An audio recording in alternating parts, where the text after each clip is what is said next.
On the self-awareness question, I think I'm self-aware, but I think like everybody thinks they're self-aware, and whether I am or not is sort of like hard to say from the inside.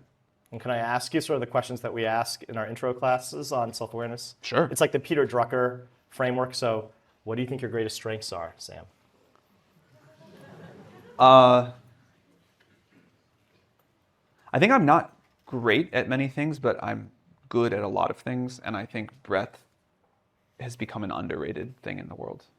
Everyone gets like hyper specialized. So if you're good at a lot of things, you can seek connections across them. I think you can then kind of come up with the ideas that are different than everybody else has, or that sort of the experts in one area have. And what are your most dangerous weaknesses? Most dangerous, that's an interesting framework for it. I think I have like a general bias to be too pro-technology, just because I'm curious and I want to see where it goes, and I believe that technology is on the whole a net good thing. But I think that is a worldview that has overall served me and others well, and thus gotten like a lot of positive reinforcement, and is not always true, and when it's not been true, has been like pretty bad for a lot of people.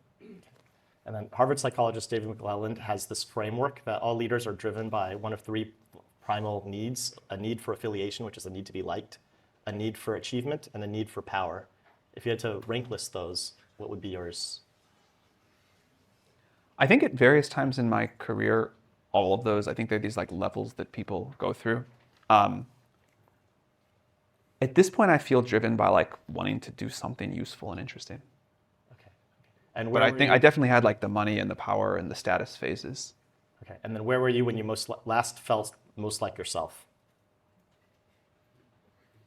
I always, You always feel yeah. like yourself. That's good. Okay. And then one last question, and what are you most excited about with ChatGPT-Five that's coming out that people don't? What are you most excited about with the release of ChatGPT-Five that we're all going to see? I don't know yet.